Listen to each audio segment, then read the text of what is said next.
Hello, good evening to all. Good evening to all. We are going to start today's lecture. Am I audible? Am I visible? Yes, Yes, sir. sir. Sir, Can you see my screen? Yes, sir. yes, Yes, sir. sir. सब कुछ ठीक है? Sir. Okay, we'll start our lecture. हमने breathing and exchange कब तक कहाँ तक करवाया था? Yes, come on.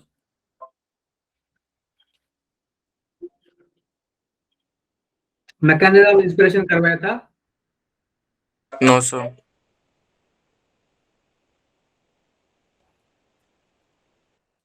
हमने ह्यूमन रेस्पिरेटरी सिस्टम देखा था ना. Yes, sir. ह्यूमन के मतलब रेस्पिरेटरी सिस्टम में कितने पार्ट होते हैं इतना हम लोगों ने देखा था. लंग्स तक देखा था, राइट? Yes, sir. और Yes, sir. थोरेसिक कैविटी भी देखी थी ना, क्या होती है.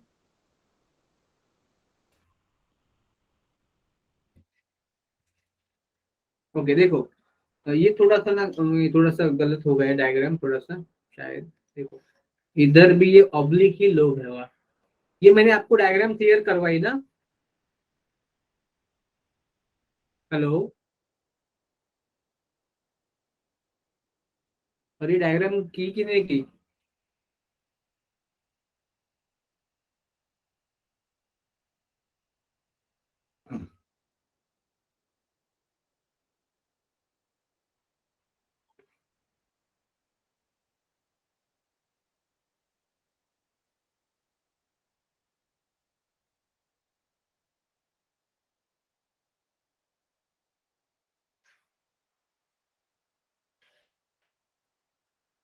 एक बात मुझे बोलो कि आपके स्कूल का जो एनुअल एग्जाम है वो कब से होने वाला है? सर मार्च में Sir, है 10 से March में शायद. first week. First week of March. Okay. किसी का फेब में नहीं है ना? No, sir. ओके. और अभी किसी का यूनिट टेस्ट या कोई और टेस्ट चल रहा है क्या? No, sir. हाँ सर. ओके. ओके, ठीक है.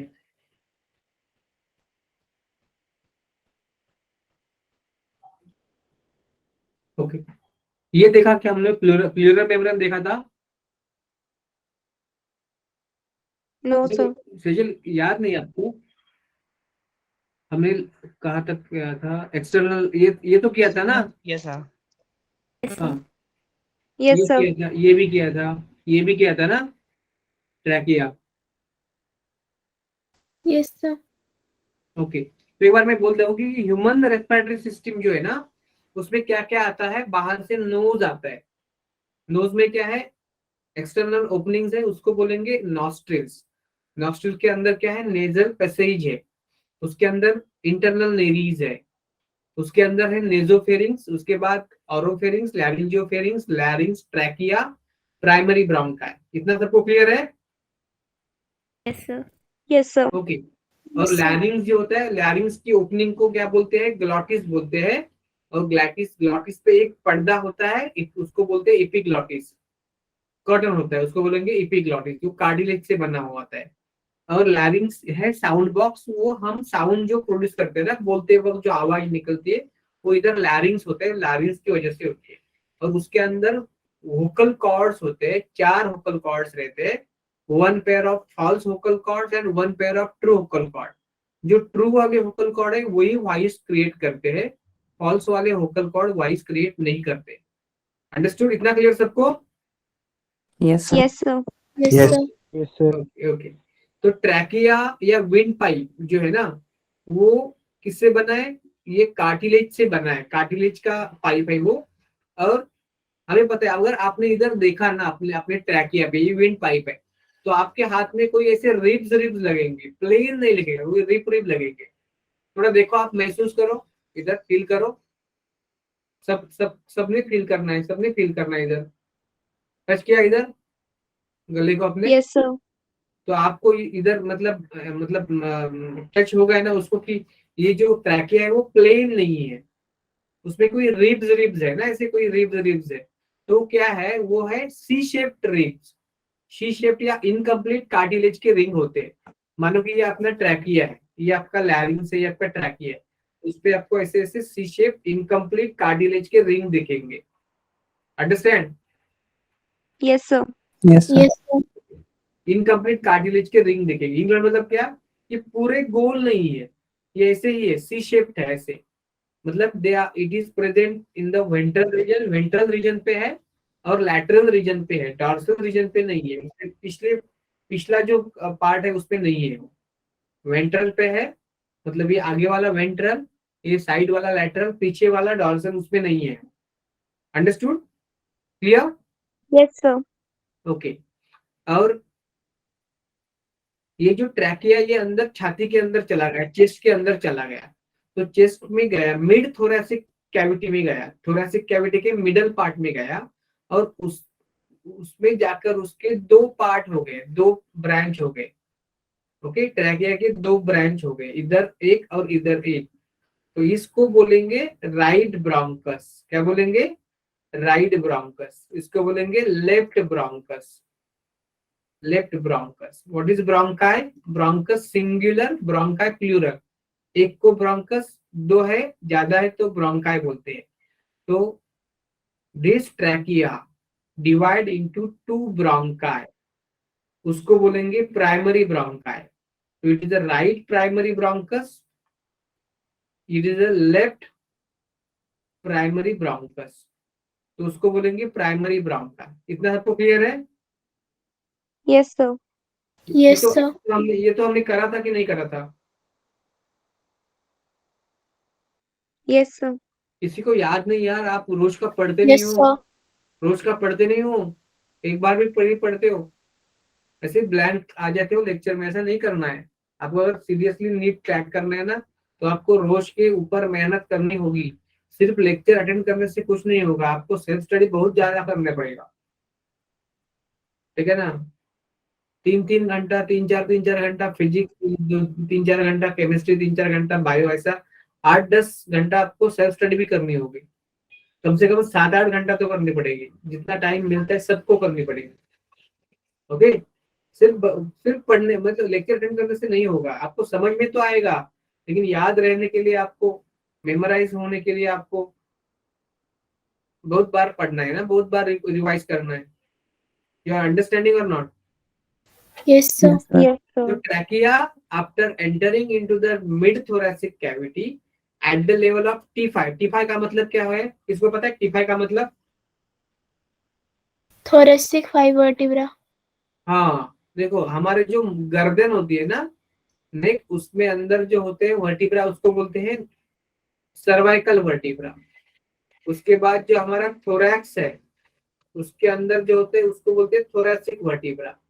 तो एक गर्दन में या नेक में कितने होते हैं? 8 सर्वाइकल वर्टिब्रे होते हैं। और थोरैक्स में कितने होते हैं? 12 थोरैसिक वर्टिब्रे होते हैं। कितने होते हैं? टोटल 12 होते हैं। तो सपोज ये T1 है, थोरैसिक नंबर 1, ये T2 है, ये T3 है, ऐसे T5 जो होगा, थोरैसिक वर्टिब्रा नंबर 5, वहां पे जब आएगा ट्रैकिया, तो वो डिवाइड होगा ब्रोंकाई में, right bronchus and left bronchus में। क्लियर आपको? Yes, sir. Yes, sir.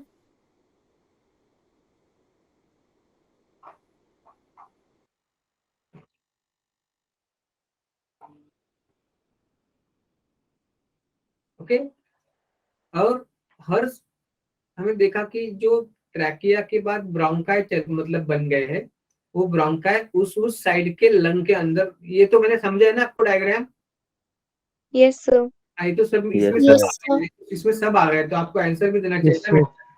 तो ये फर्स्ट प्राइमरी ब्रोंकाई के ब्रांच को secondary bronchi, tertiary bronchi, initial bronchiole, terminal bronchiole, ये सब मैंने आपको समझा दिया है पहले ही। क्लियर? Yes, sir. ये तो हुआ था ना, ये तो हुआ था कि नहीं हुआ था? Yes, sir. हाँ, हर किसी को पता होना चाहिए नेक्स्ट टाइम कि कितना तक हम लोग पढ़े। ऐसे ब्लैंकली मत आ जाओ, पढ़ के आ जाओ। देखो, जो लंग्स है वो दो होते हैं, और लंग्स किस में होते हैं? थोरैसिक कैविटी के अंदर होते हैं। और थोरैसिक कैविटी के अंदर क्या होते हैं? लंग जो है ना, सपोज ये लंग है, ये कोई लंग है, ये लंग के बाहर एक बैग होती है, सैक, उसको बोलते हैं प्लूरल मेम्ब्रेन। प्लूरल मेम्ब्रेन के अंदर लंग होते हैं, और प्लूरल मेम्ब्रेन के दो लेयर होते हैं, ये होते हैं इनर प्लूरल और दूसरा होता है आउटर प्लूरल। इनर प्लूरल और आउटर प्लूरल, और दोनों के बीच सपोज ये इनर प्लूरल है, ये आउटर प्लूरल है, इनर प्लूरल और सपोज ये आउटर प्लूरल है, तो उसके बीच ना फ्लूइड होता है, इस फ्लूइड को बोलते हैं प्लूरल फ्लूइड। क्या बोलते हैं उसको? Pleural Pleural fluid. Fluid. Fluid. उसका काम क्या होता है? जब हम लोग सांस लेते हैं छोड़ते हैं, तो ये दो मेम्ब्रेन जो है ना, आउटर इनर, वो एक दूसरे पे उसका फ्रिक्शन हो सकता है। ओके, तो फ्रिक्शन नहीं होना चाहिए, फ्रिक्शन हो जाएगा तो दिक्कत हो जाएगी। तो जो फ्रिक्शन, इंस्पिरेशन एक्सपिरेशन में लंग फूलते हैं, बाद में कंप्रेस हो जाते हैं, फूलते हैं कंप्रेस हो जाते हैं, तो उसी दौरान लंग में या प्लूरल मेम्ब्रेन में कोई फ्रिक्शन हो सकता है। वो फ्रिक्शन नहीं होना चाहिए, डैमेज हो जाएगा। वो तो डैमेज प्रिवेंट करने के लिए, फ्रिक्शन प्रिवेंट करने के लिए उसके दोनों मेम्ब्रेन के बीच क्या होगा, क्या होगा? प्लूरल फ्लूइड रहेगा। इधर देखा मैंने, ये आउटर मेम्ब्रेन देखो, और सॉरी इनर मेम्ब्रेन। आउटर को बोलते हैं पैराइटल, इनर को बोलते हैं विसरल, और उन दोनों के बीच क्या है? प्लूरल फ्लूइड है, that prevent the friction between the membrane during breathing. इतना आपको क्लियर है? Yeah. Yes, sir. Okay okay okay okay. अभी देखो कि लंग्स कहाँ पे है? चेस्ट के कैविटी के अंदर है, या थोरेसिक कैविटी के अंदर है। थोरेसिक कैविटी मतलब क्या? ये देखो, ये बॉडी की जो कैविटी होती है ना, उस कैविटी के बीचों बीच होता है डायफ्राम। डायफ्राम के ऊपर वाले कैविटी को बोलते हैं थोरेसिक कैविटी, और डायफ्राम के नीचे वाले कैविटी को बोलते हैं एब्डोमिनल कैविटी। ओके, तो थोरेसिक कैविटी के अंदर इधर लंग है, इधर क्या है? लंग है। Understood? They are present inside the lung, Yes, sir. Thoracic cavity. तो थोरेसिक कैविटी कैसे बन गई है? देखो, कोई रूम कैसे बनता है, कोई भी सपोज एक एरिया है, रूम है, घर है, कैविटी कैसे बनता है? ऊपर कोई छत होता है, नीचे कोई फ्लोर होता है, और साइड में कोई दीवारें होती है। ओके, तो वो कैविटी कैसे बनी है? ऊपर से, इसके थोड़ा से कैविटी के ऊपर क्या, किसकी लाइनिंग है? ऊपर नेक है, और इधर बोन है, क्लैविकल के बोन है, पता है ना आपको? क्लैविकल, जिसको कॉलर Yes, बोन sir. बोलते हैं, कॉलर बोन बोलते हैं ना, कॉलर बोन क्लैविकल को। तो ऊपर से मतलब एंटीरियर पार्ट पे क्या है? थोरेसिक कैविटी के एंटीरियर पार्ट पे क्या है? नेक और क्लैविकल है, neck and clavicle. Posterior part पे क्या है? पोस्टीरियर पे डायफ्राम मसल है, ये क्या हुआ? Diaphragm muscle. पोस्टीरियर पे क्या है? एंटीरियर पे नेक एंड क्लैविकल, पोस्टीरियर पे क्या है? डायफ्राम। और साइड में क्या है? साइड में पीछे क्या है? पीछे डॉर्सल के क्या है? डॉर्सल पार्ट पे वर्टिब्रल कॉलम है, क्या है? Vertebral column. पता है ना पीछे क्या होता है? Vertebral column. Vertebral column. Okay, Yes, sir. और आगे क्या होता है? आगे इधर क्या होता है? ब्रेस्ट बोन, इसको स्टर्नम बोलते हैं। क्या बोलते हैं? स्टर्नम या ब्रेस्ट Sternum. बोन। ओके, तो उसके ऊपर है एंटीरियर पे, छत पे, उसका जो रूफ है वो कैसे बना है? क्लैविकल एंड नेक से बना है। उसका जो फ्लोर है, उसकी जो जमीन है, वो इससे डायफ्राम मसल से बनी है। उसके जो पीछे है, मतलब डॉर्सल पार्ट पे वर्टिब्रल कॉलम है, वेंट्रल पार्ट पे थोरेसिक कैविटी पे क्या है? स्टर्नम या ब्रेस्ट बोन है, और साइड से है रिब्स, थोरेसिक रिब्स। तो ये सबसे एंटीरियर, पोस्टीरियर, डॉर्सल, वेंट्रल और लैटरल। एंटीरियर पे क्या है? Clavicle and neck. पोस्टीरियर पे क्या है? डायफ्राम। पीछे डॉर्सल क्या है? डॉर्सल या पीछे क्या है? Vertebral column. वेंट्रल में क्या है? ये आपके सामने वेंट्रल में क्या है? स्टर्नम या ब्रेस्ट बोन। और साइड में क्या है? साइड में है थोरेसिक कैविटी के साइड में क्या है? रिब्स है। तो इस तरह रिब्स और इस सब से बनती है थोरेसिक कैविटी। क्लियर हो गई थोरेसिक कैविटी सबको? Yes, sir. ओके, अभी तक का क्लियर है तो आप थम्स अप कर सकते हो, otherwise I tell the thing that you not understood. बाद में हम आगे जा सकते हैं। If it is clear to you, then thumbs up, otherwise we will revise what you want. Fast, come on fast.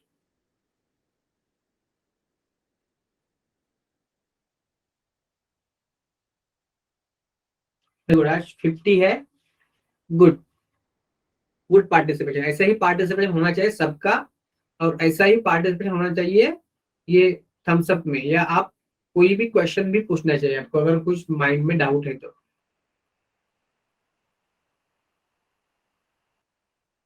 Yes कौन फर्स्ट? 51 है, मतलब कम से कम 48 बच्चे रहेंगे। बहुत बढ़िया, यस कम ऑन।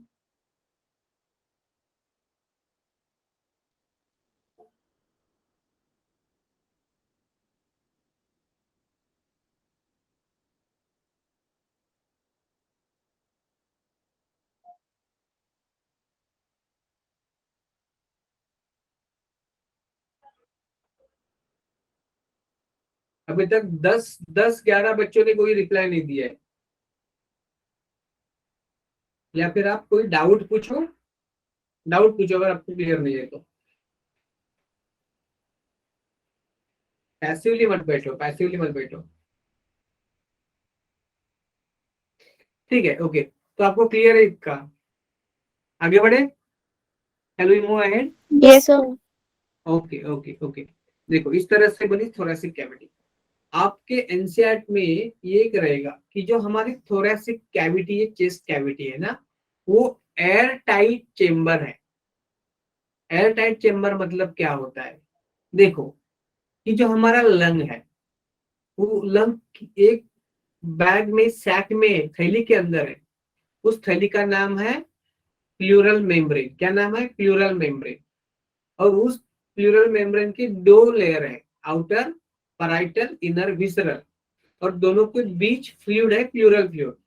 ओके, और जो इनर है मतलब विसरल लेयर है, वो लंग पे चिपका है। लंग का, लंग जो है ना, लंग्स आपके, उसका जो आउटर सरफेस है, उस आउटर सरफेस पे अटैच है विसरल मेम्ब्रेन।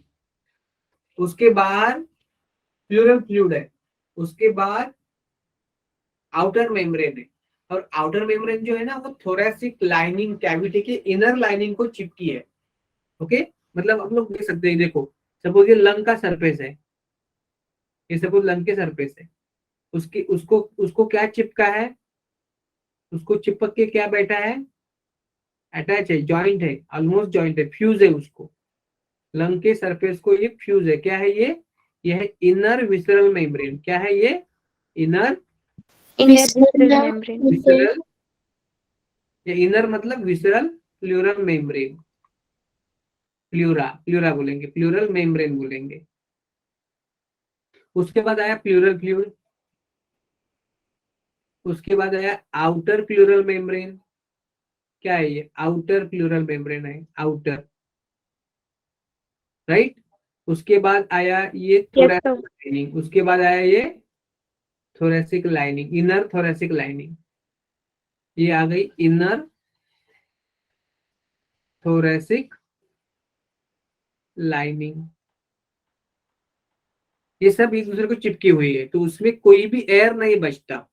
एयर तो लंग के अंदर होता है, लेकिन लंग के बाहर और थोरेसिक लाइनिंग के अंदर कोई भी एयर नहीं है, तो ये एयर टाइट चेम्बर है। Understood? Yes, sir. Yes, Okay. sir. Yes, sir. Okay. So this is a special anatomical arrangement. Okay, it is a special anatomical arrangement. और इससे क्या होता है, अगर आपके चेस्ट के कैविटी में, चेस्ट के कैविटी में कोई बदलाव हो जाता है, मतलब चेस्ट की कैविटी कम हो गई या चेस्ट की कैविटी बढ़ी, तो क्या होता है कि लंग के अंदर जो कैविटी है उसको बोलेंगे पल्मोनरी कैविटी। क्या बोलेंगे? Pulmonary cavity. अंडरस्टूड? क्या बोलेंगे? Yes, sir. Pulmonary cavity.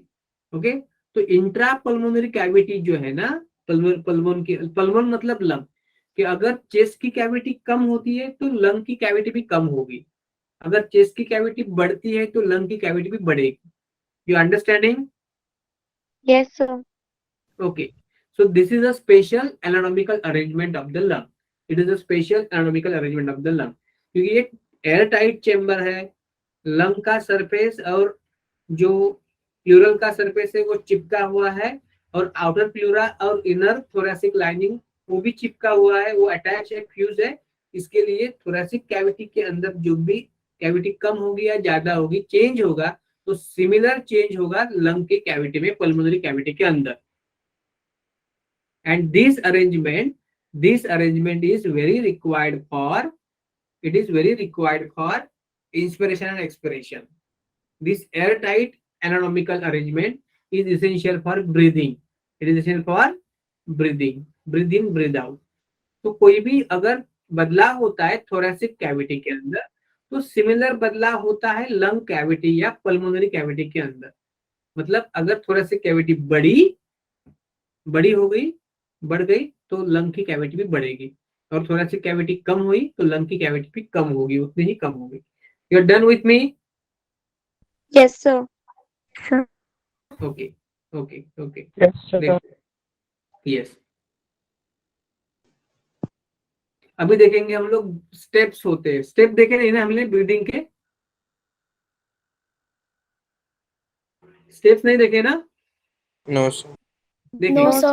No, sir. देखिए, अभी हमेशा आपको इतना तो याद रहना चाहिए कि हम लोगों ने आज तक क्या पढ़ा. तो कैसे याद रहेगा? आपको घर पे लेक्चर के बाद आपको पढ़ना है. और एक काम करो, आप लेक्चर जब होता है तो कितना भी आपको नींद आए, आप थोड़ा मुंह पे पानी मारो आपके, और जो भी हुआ है ना उसको कम से कम 1 2 3 4 बार उसको देखो आप, तो तुरंत आपके दिमाग में वो बैठ जाएगा अच्छी तरह से. अभी आप ताजे हो ना, ये मतलब ये फ्रेश नॉलेज मैंने दिया है आपको, तो तुरंत उसके बाद आपने ये अगर उसको रिवाइज कर लिया ना, रिपीट करवाया ना, तो ये आपके दिमाग में अच्छी तरह से सेट हो जाता है. ठीक है? Yes, sir. हाँ. Yes, sir. Yes, sir. NCERT ले लो और ये स्लाइड, ये दोनों मिला के आप पढ़ लो, और जब मेरा लेक्चर होगा ना उसके पहले थोड़ा पढ़ लो. ठीक है? Yes, sir. Yes, sir. Okay. So now the what are the steps of human respiration. Human हम लोग जो रेस्पिरेशन करते हैं ना, उसके स्टेप्स क्या होते हैं? देखो, रेस्पिरेशन एक बड़ा प्रोसेस है, होता है. उसमें क्या क्या होता है?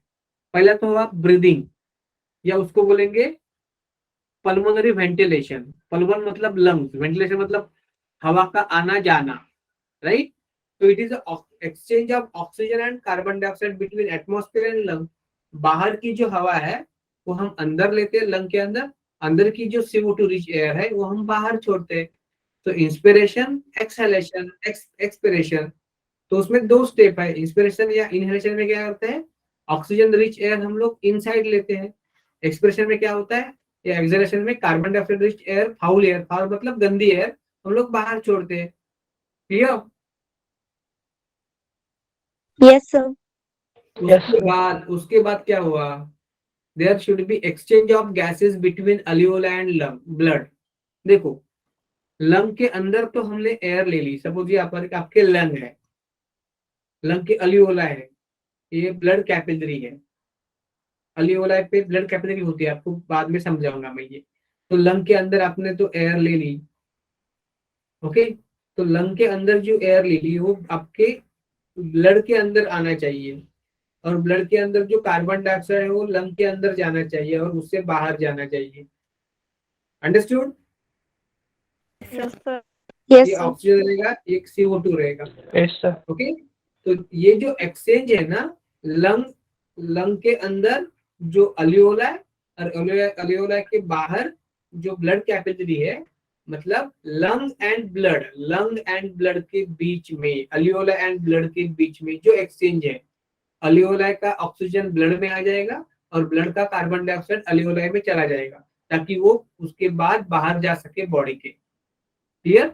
उसको बोलेंगे exchange of gases between lung alveola and blood. Lung के अलियोला के और ब्लड के बीच जो एक्सचेंज है, लंग के अलियोला से ऑक्सीजन ब्लड में आ जाता है लंग कैपिलरी के, और लंग कैपिलरी के ब्लड का CO2 अलियोला में चला जाता है ताकि वो बाहर जा सके. उस एक्सचेंज को बोलेंगे हम लोग exchange of gases between lung alveola and blood. Clear? Yes, sir. Yes, sir. Yes, और sir. उसको एक और वर्ड है एक्सटर्नल रेस्पिरेशन. क्या बोलेंगे इसको? एक्सटर्नल रेस्पिरेशन बोलेंगे. क्या बोलेंगे? एक्सटर्नल रेस्पिरेशन बोलेंगे. External उसके respiration. बाद आ गया ट्रांसपोर्ट ऑफ गैसेस. देखो क्या हुआ था कि आपके लंग के अलियोला के अंदर ऑक्सीजन आया था, और उसके बाद एक्सचेंज में वो लंग के अलियोला के अंदर आ गया. मतलब कैपिलरी के अंदर आ गए, इधर क्या आया, ऑक्सीजन आ गया, राइट। ये ऑक्सीजन लंग के कैपिलरी के अंदर है, मतलब ब्लड के अंदर है। ब्लड क्या करेगा, वो ऑक्सीजन लंग से टिश्यू तक देगा, हर टिश्यू हर सेल को देगा।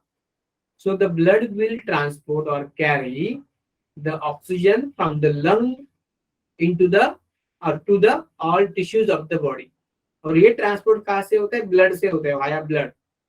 ये ब्लड है ना, ब्लड से होता है, हर टिश्यू को जाता है ये ऑक्सीजन, क्लियर। और जब टिश्यू को या Yes, सेल, sir. सेल के अंदर ऑक्सीजन जाता है, ब्लड देता है सेल को और सेल लेता है ब्लड से ऑक्सीजन। तो ये ऑक्सीजन ब्लड के अंदर, ब्लड से सेल के अंदर चला गया, तो सेल क्या करती है, ऑक्सीजन को यूज करती है और मेटाबॉलिज्म करते हैं, कैटाबॉलिज्म करते हैं, ऑक्सीडेशन करती है, और उसमें उसको एटीपी मिलते हैं, एंड उसमें उसको कार्बन डाइऑक्साइड भी तैयार होता है। तो कार्बन डाइऑक्साइड सेल को नहीं चाहिए, टॉक्सिक होता है। तो क्या होता है, ऑक्सीजन ब्लड से सेल ने लिया था, अभी सेल क्या करेगा, अपने अंदर जो कार्बन डाइऑक्साइड बन रहा है वो वापस वो ब्लड को देगा, और ब्लड वो लंग को देगा। तो ऑक्सीजन एयर से लंग में आया, लंग से ब्लड में आ गया, ब्लड से आ गया टिश्यू तक, टिश्यू ने वो ऑक्सीजन यूज किया, उसमें उससे बनाया कार्बन डाइऑक्साइड एंड एटीपी। तो कार्बन डाइऑक्साइड सेल को नहीं चाहिए, तो टिश्यू के सेल से वो ब्लड में चला गया, ब्लड से वो चला गया लंग में, और लंग से चला गया एटमॉस्फेयर में कार्बन डाइऑक्साइड। यू अंडरस्टूड और not? Yes, sir. Yes, sir. Okay. तो ट्रांसपोर्ट ऑफ गैसेस क्या होता है कि बॉडी के अंदर जो लंग है, उस लंग में जो ऑक्सीजन है वो आपके हर टिश्यू पे चला जाएगा, सेल में चला जाएगा वाया ब्लड। ट्रांसपोर्ट कौन करेगा, ब्लड। और जब ब्लड वापस आएगा टिश्यू से लंग की तरफ, तो वो टिश्यू से कार्बन डाइऑक्साइड वापस लाएगा लंग को दे, तो उसको बोलेंगे, ये जो गैसेस जो है ना, ऑक्सीजन कार्बन डाइऑक्साइड, ये जो हमारे बॉडी में घूमती है उसको ही बोलेंगे transport of gases. The transport of the oxygen and carbon dioxide inside our body, lung to tissue via blood and tissue to lung, CO2 via blood. Clear आपको? Yes, sir. Yes, sir. Okay. उसके बाद क्या हुआ कि exchange of gases between blood and cell. देखो exchange दो तरह के होते हैं, एक तो लंग और ब्लड में, और दूसरा ब्लड और सेल्स में। मतलब क्या है, मैंने अभी समझाया कि क्या करता है ब्लड, क्या करता है, ऑक्सीजन को लाता है, हर सेल को देता है। सेल क्या करता है, ऑक्सीजन लेता है ब्लड से और क्या बनाता है, एटीपी और CO2। तो CO2 जो टिश्यू में बन गया है, सेल में बन गया है, वो ब्लड को वापस जाना चाहिए ना। तो टिश्यू क्या करेगा, ब्लड से अपना ऑक्सीजन ले लेगा और उसके अंदर जो CO2 बनता है वो ब्लड को वापस दे देगा। सो ब्लड से सेल को, टिश्यू के सेल्स को ऑक्सीजन मिलता है, और ब्लड से कार्बन डाइऑक्साइड, सॉरी टिश्यू से ब्लड को कार्बन डाइऑक्साइड मिलता है। Clear? Yes, sir. Yes, sir. So it is the exchange of gases between your blood and the cells of the body। तो ब्लड में से ऑक्सीजन है वो सेल को मिल जाएगा, और सेल में जो CO2 है वो ब्लड को मिल जाएगा। वो जो एक्सचेंज है सेल और ब्लड के बीच में, टिश्यू और ब्लड के बीच में, उसको बोलेंगे exchange of gases between blood and cells. उसको और एक नाम है इंटरनल रेस्पिरेशन। इसको और क्या बोलेंगे, it is also called as internal respiration. It is also called Internal as respiration. Internal respiration. Clear? Yes, Yes, sir. sir. Okay okay okay. उसके बाद क्या आया, उसके बाद आया जब, अभी देखो बाहर का ऑक्सीजन लंग में आया था, लंग का ऑक्सीजन लंग के ब्लड में गया था, उस ब्लड ने ऑक्सीजन को सेल तक पहुंचा था, सेल ने ब्लड से ऑक्सीजन ले लिया था, और उसके आगे क्या हुआ सेल के अंदर, तो ऑक्सीजन सेल क्यों लेती है, टिश्यू क्यों लेता है, क्यों कोई यूज करता है, यो क्या करता है, यूज करता है ऑक्सीजन को। इसलिए यूज करते हैं, हमने बोला है पहले, इसलिए यूज करता है, बोलो why the cells require oxygen. ATP बनाने। एटीपी और एनर्जी बनाने के लिए सेल को ऑक्सीजन की जरूरत है। ओके, मतलब एग्जैक्टली क्या, क्रेब्स साइकिल और इलेक्ट्रॉन ट्रांसपोर्ट चेन के लिए ऑक्सीजन की जरूरत होती है। एम आई राइट? Yes, sir.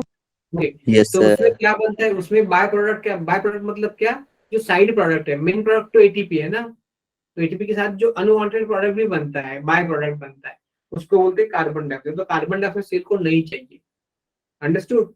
तो जो सेल Yes, में sir. ऑक्सीजन का यूज होता है और कार्बन डाइऑक्साइड और एटीपी बनता है, उसको ही बोलेंगे यूज या utilization of oxygen by the cell and production of energy and CO2। और उसके ही मैकेनिज्म को बोलते हैं सेलुलर रेस्पिरेशन। क्या बोलते हैं? Cellular respiration.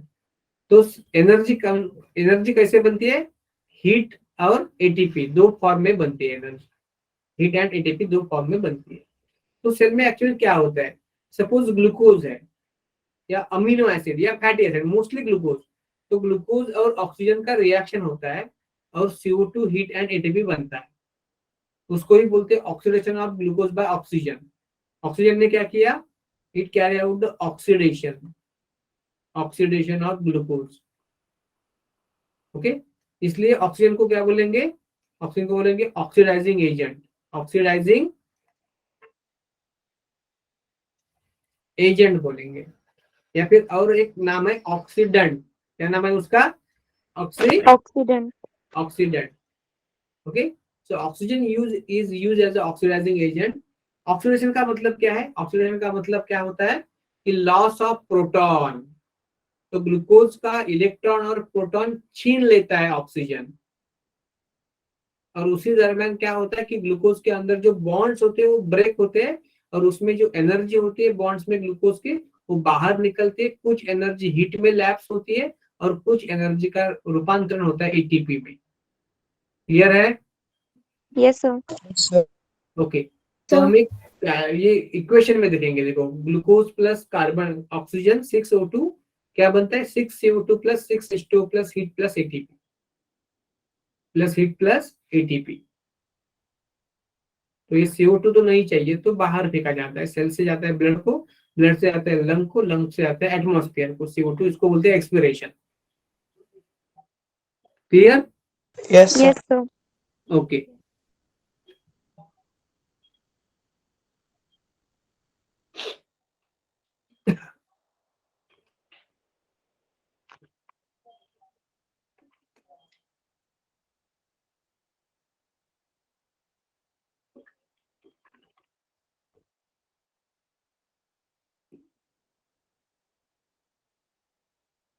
ओके। तो इधर हमने स्टेप्स देख लिए। क्या क्या स्टेप ने देखा? Breathe in breathe out, inspiration expiration, exchange of gases between the lung and blood, external respiration, transport of gases, oxygen from lung to the tissue via blood, and CO2 from the tissue to the lung via blood, exchange between the blood and cells। Blood का oxygen cell में चला गया, cell का carbon dioxide blood में आ गया वापस, उसको ही बोलेंगे इंटरनल रेस्पिरेशन। और उसके बाद जो ऑक्सीजन सेल के अंदर गया था, उस ऑक्सीजन से सेल ने किया ऑक्सीडेशन, उसको ही बोलेंगे यूज या यूटिलाइजेशन ऑक्सीजन बाय सेल या सेलुलर रेस्पिरेशन। स्टेप सबको क्लियर है तो आप थम्स अप कर सकते हैं। देखो, ये है breathing, external respiration, in transport of gases, internal and cellular respiration. ठीक है? क्लियर है आपको सब स्टेप्स? तो अब थम्स अप करो, otherwise you can ask me the doubt. Yes Kamal, fast. क्या?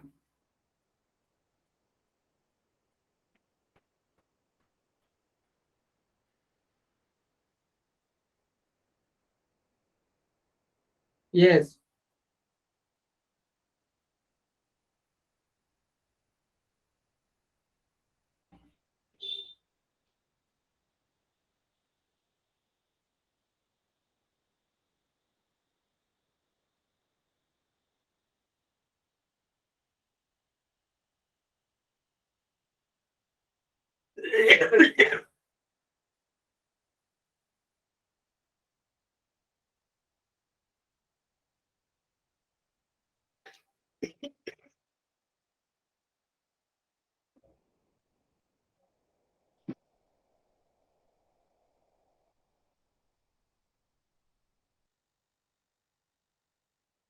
One minute.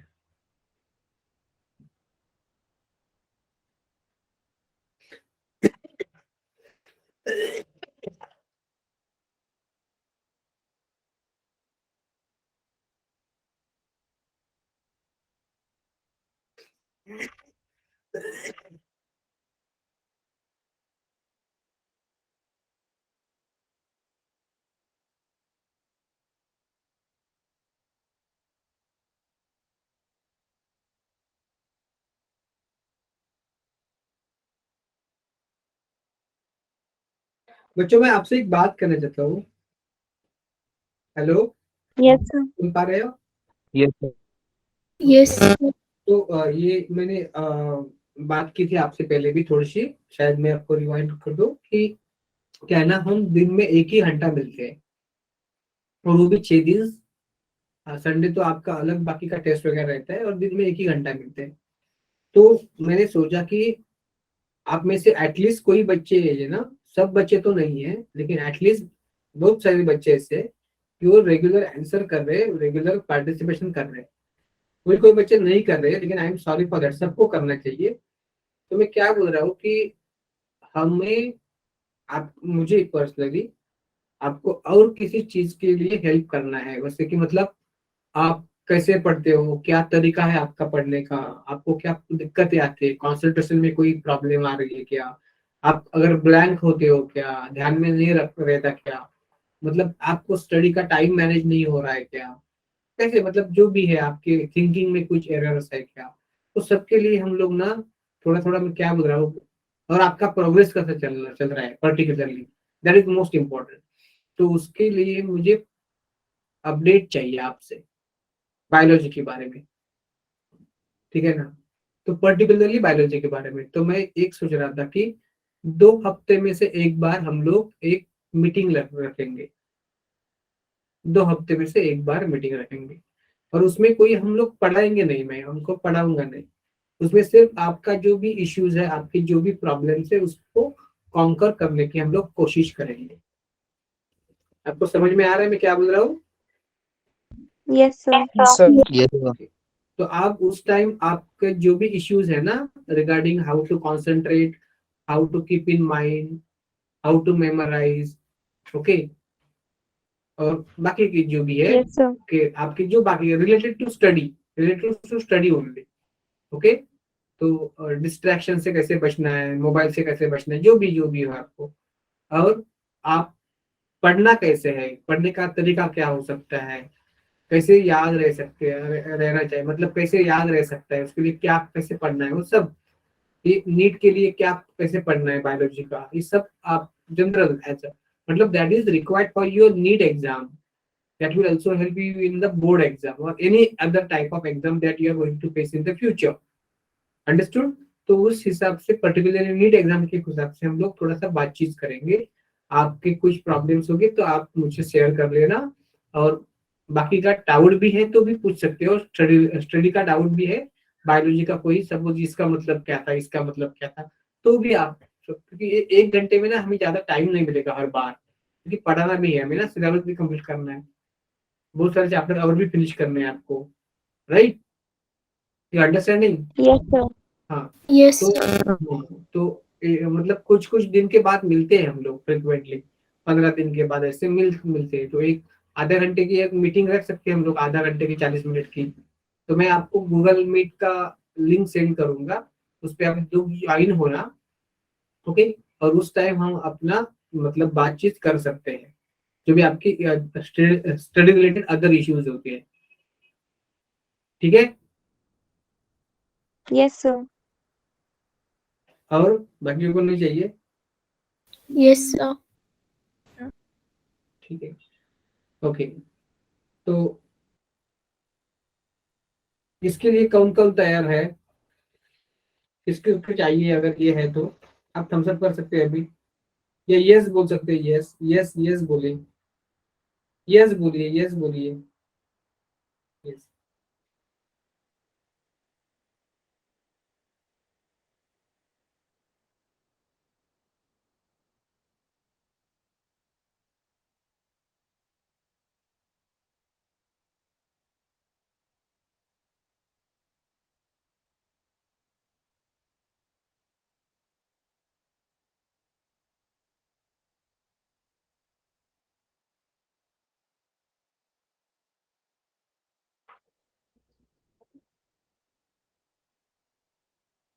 ठीक है, तो जिनको भी करना है ना ज्वाइन, कोई कंपल्सरी नहीं है, it is not a compulsory, it is not a regular part, but आपका पढ़ाई पढ़ाई के लिए ये जरूरी है, ऐसा मैं मानता हूँ।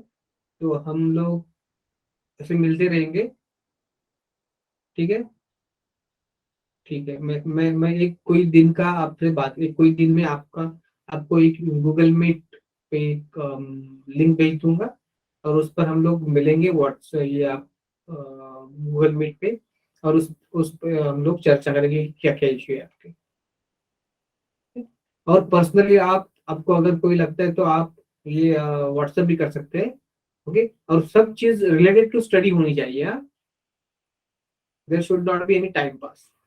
Clear? Yes, sir. Yes, Yes, sir. sir. मतलब ये है, एम एक ही है कि जब 2024 में आपका रिजल्ट लग जाएगा तो आप में से मैक्सिमम बच्चे हैं, मैं तो कोशिश मतलब चाहूंगा कि सब बच्चे, लेकिन जो बच्चे एटलीस्ट जो कर रहे हैं, ओके, इनको तो मतलब पूरा का पूरा पूरा न्याय मिलना चाहिए, उसको जस्टिस मिलना चाहिए। ठीक है ना? Yes, sir. ओके। कोई बच्चा ना रेगुलर परफॉर्मेंस अच्छा करता है लेकिन एग्जाम में ब्लैंक हो जाता है, तो कुछ ट्रिक्स एंड टेक्निक्स वगैरह हम लोग देखेंगे, कैसे माइंड को कंट्रोल करना है, कैसे अपने विचार पढ़ रही है, थोड़ा थोड़ा देख लेंगे, मेडिटेशन का भी थोड़ा देख लेंगे, और पर्टिकुलरली बायो का अब स्टडी कैसे करना है। तो उसमें कोई डाउट है, मैं कर रहा हूँ, कर रही हूँ, लेकिन इतना दे रही टाइम लेकिन इतना हो नहीं पा रहा है, क्या है उसका रीजन पता नहीं, उसके उसके बारे में हम लोग भी बात करेंगे। ठीक है? Yes, sir. Yes, sir. Yes, थोड़ा सा टाइम बचा, हम लोग आगे भी जाते हैं। देखिए, इसके बाद आएगा मैकेनिज्म ऑफ ब्रीथिंग। तो 17.1 में हम लोगों ने देखा ह्यूमन रेस्पिरेटरी सिस्टम। अभी देखेंगे मैकेनिज्म ऑफ ब्रीदिंग।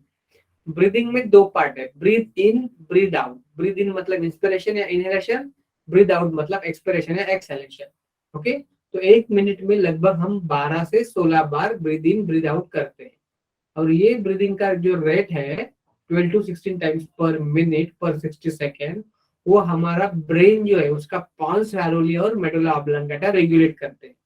लेकिन ये बात हम लोग एंड में देखेंगे, how the regulation of breathing rate takes place. ठीक है, बाद में देखेंगे, ये अभी का पार्ट नहीं है।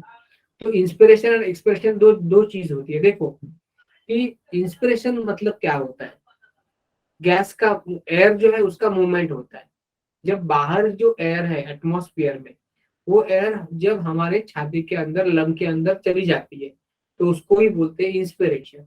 और लंग के अंदर की जो एयर है वो बाहर चली जाती है, उसको बोलते हैं एक्सपिरेशन।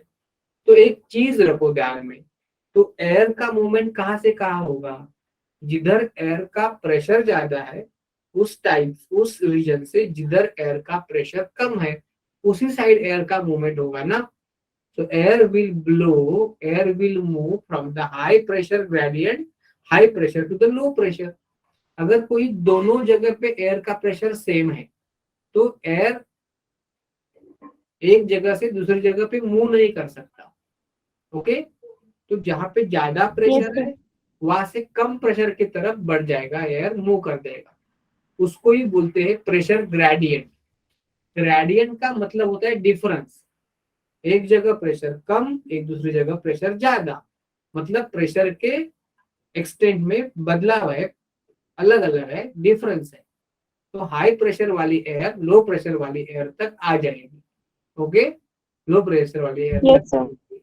तो इसका मतलब है जब हमें इंस्पिरेशन करना है ना, तो इसका मतलब है जो प्रेशर एटमॉस्फेयर में है उससे कम प्रेशर चाहिए लंग के अंदर, तो ही बाहर का एयर अंदर आएगा। क्योंकि बाहर प्रेशर है, उससे ज्यादा प्रेशर लंग में है, तो बाहर का एयर अंदर नहीं आएगा। Okay, so for the inspiration to take place what should happen, the atmospheric pressure, बाहर का air pressure should be greater than lung वाला pressure, intra pulmonary pressure. Understood? ये अंडरस्टैंडिंग? Yes, sir.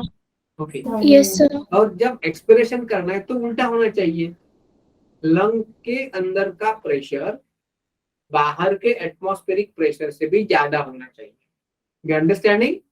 क्योंकि Yes, air sir. Yes, always sir. कहां से कहां move करेगी, high to low move करेगी, हाई टू लो मूव करेगी।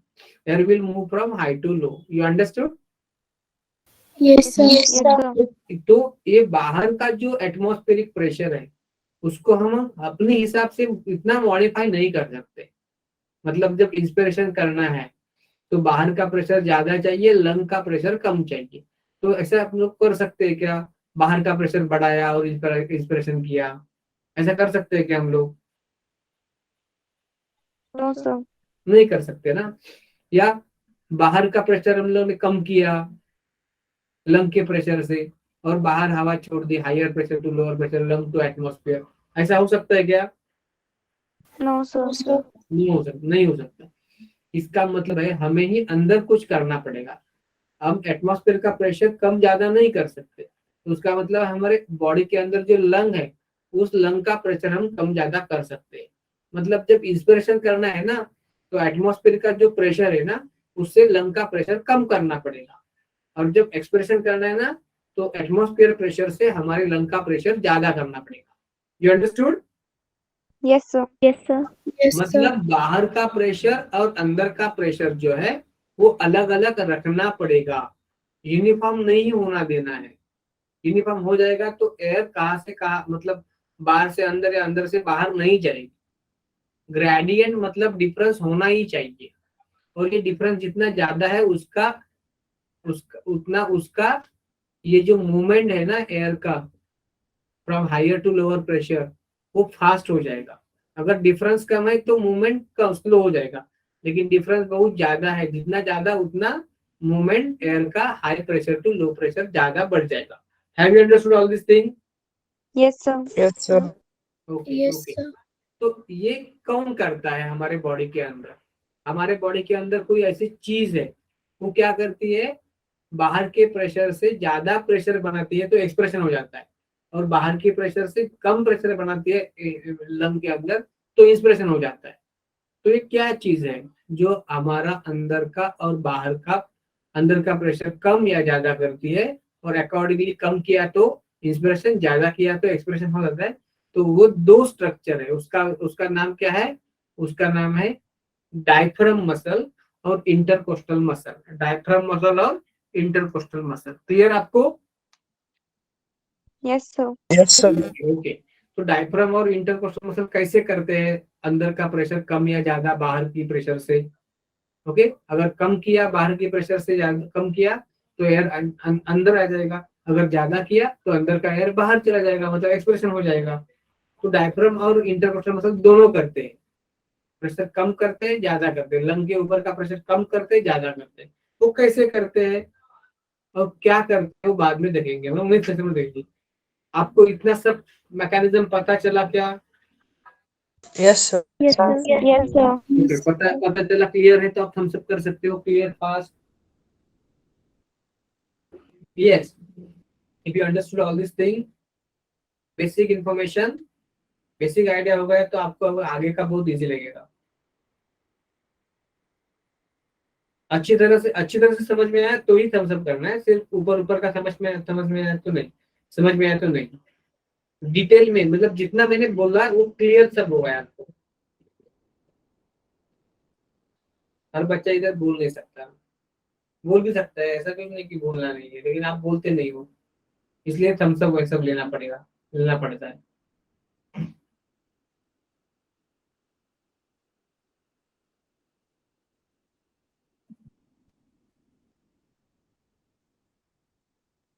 ठीक है। तो नेक्स्ट हम लोग नेक्स्ट लेक्चर में कंटिन्यू कर लेंगे। Okay Yes, sir. Yes, sir. Okay, thank you, bye. Good night, night. sir. Good night, sir. Good night.